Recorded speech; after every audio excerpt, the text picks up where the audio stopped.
So, yeah.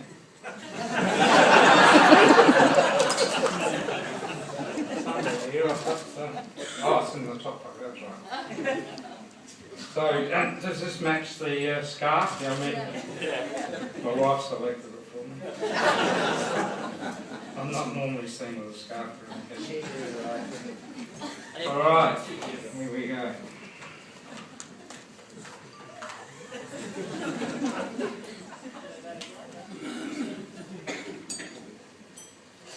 Well, thank you to you, the people of the Hunter, and the supporters of the Hunter Valley for giving Merrily, excuse me, and myself and our entire family a most rewarding 40 years in this beautiful valley.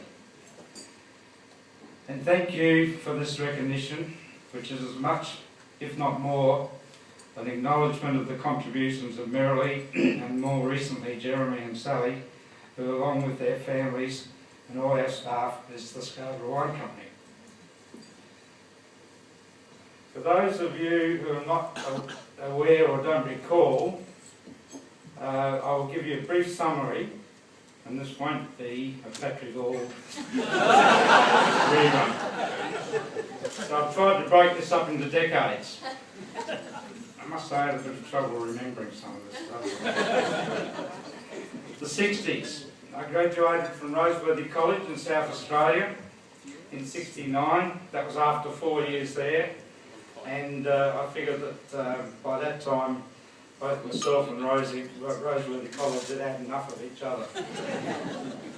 I met Merrily. Her family were landholders close by. Did the 1969 vintage with Saltrams in the Barossa. Peter Lehman was, of course, in charge of Saltrams there for many years. Tomo's father, Wayne, was Peter's assistant winemaker at that stage. You'd be surprised to know that Wayne was a very colourful character. Wayne left in late 1969, and as I recall, this gave me the opportunity of a lifetime. My first vintage with Saltrams was in 1970, a very good vintage, and I ended up with more than I bargained for. Peter went on sick leave for a few months just after vintage started. So that was a pretty hectic time. So into the 70s, very early in the 70s, Merrily and myself did a road trip up to the Hunter Valley on the way through to Brisbane actually. And I do recall driving out of Cessnock, and that was an eye-opener at that stage, I might add. I almost think I prefer it when it was there actually rather than that. And we drove up Odie Creek Road, and that was a lasting impression on me. The tree-lined road, the cattle in the paddocks, the intermittent blocks of vines, and the vista of the backdrop of the Broken Back Range. This was heaven to me, and it was all green and lush. And then there was the rustic wineries. I knew Murray Tyrrell, who was a frequent visitor to the Barossa, as was Len Evans, and of course Peter Lehman's Saltrams was the main stopover for those characters. I knew the quality and uniqueness of the Hunter Valley wines because our friend John Vickery of Leo Beerings down in the Barossa and Carl Stockhausen exchanged samples, and we had the opportunity to try many of those. They called them lab samples, but they weren't. They were magnificent old wines.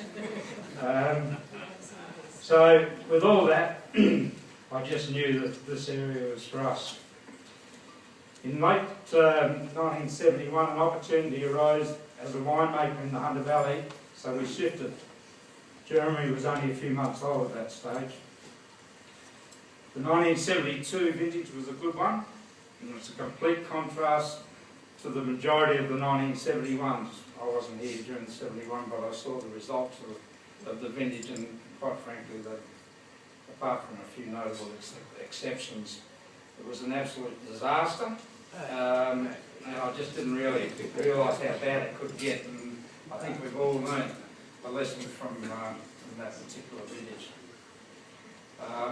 In 1973 I took a position as winemaker at J. Tulloch and Sons. Jay was general manager at that stage, and Pat Hall joined us soon after. Tulloch's was owned by Reed Paper Products at this stage and subsequently by Gilbey's. I recall the 1974 vintage making some excellent white wines, all credit to John Tulloch, I might say, and his skills in nurturing those old vines out at Fordridge. I left Tulloch's in 1979, which was another excellent white year. I think it's also worth noting, and this has been a pattern in the industry, I might add, that the Tulloch brand is stronger than ever under the direction and ownership of Joe and Julie, Christina and Jock, and a lot more so than it was for many, many years, and it's certainly a lot more so than it could have been under the various big company ownerships of the past years.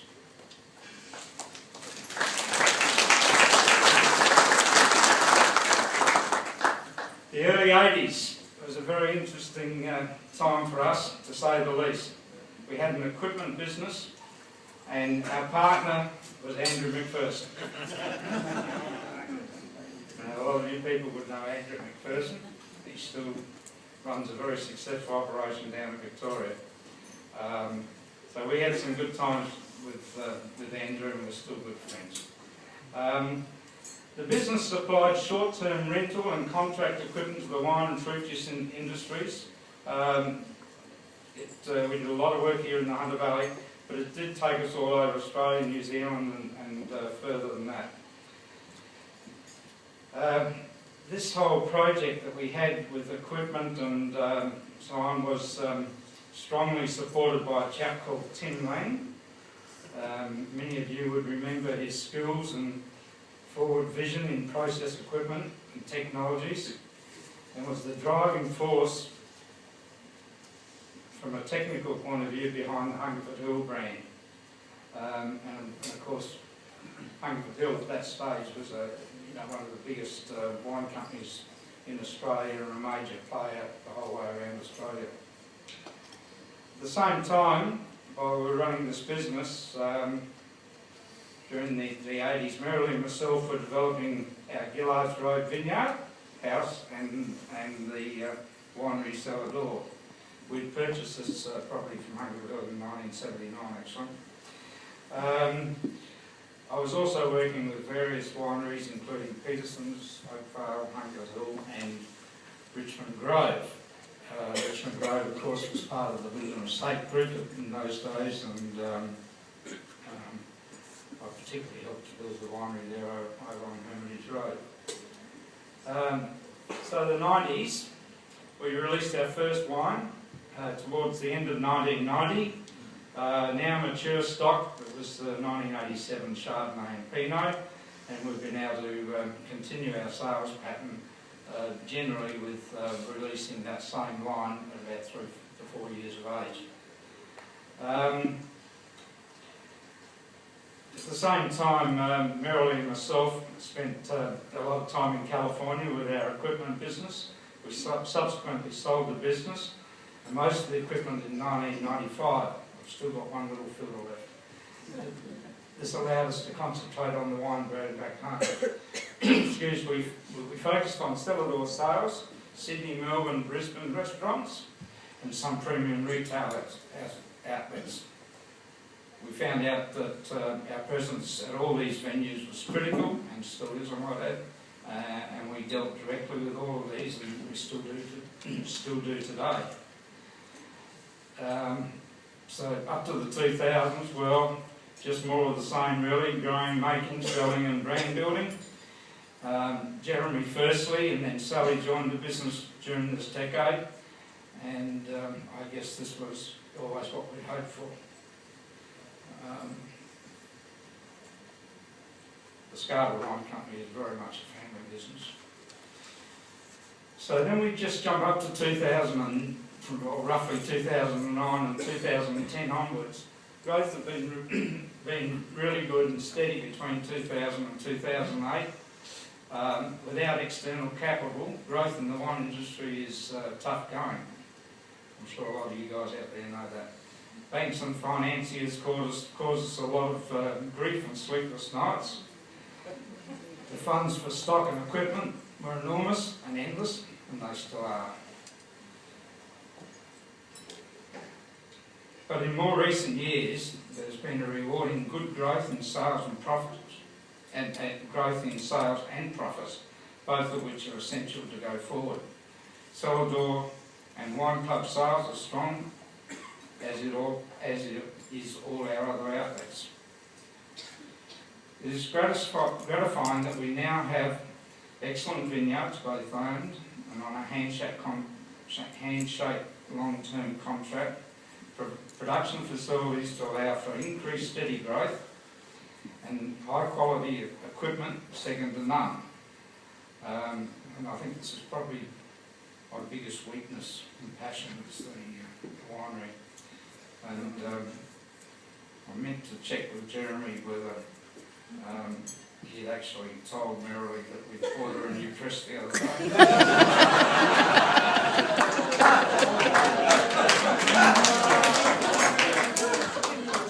I was wondering how I was going to break the news.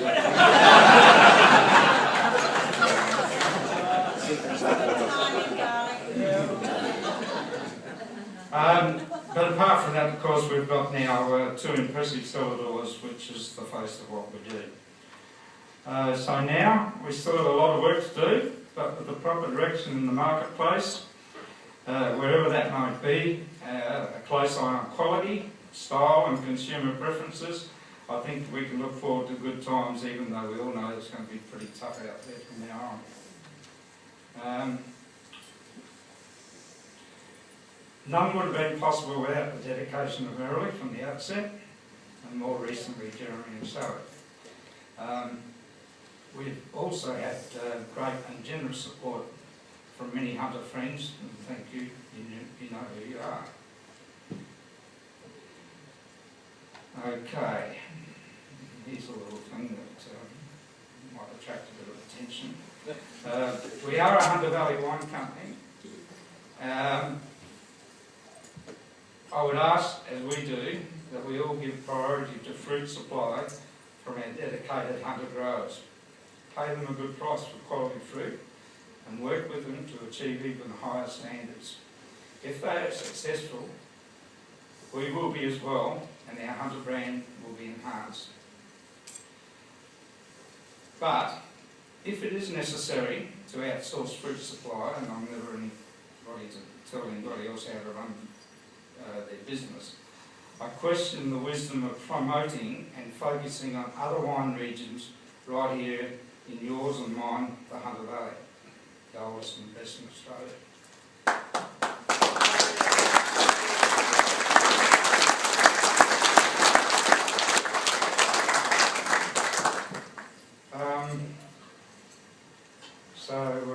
Merrily and myself have recently moved away from our original house in cellar door on Gillards.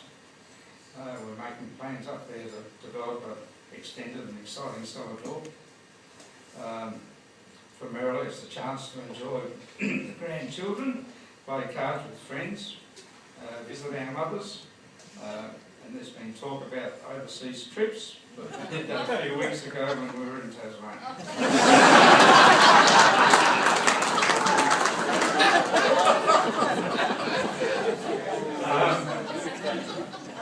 So for me, it's just really pretty much the same old thing. I'll just keep sort of plodding along. Johnny Tyrrell, I'm not going to change my khaki work pants for you, even though you've asked several times. And if my pants fall down, but still going to carry on. And I'm still going to go to work in my old ute.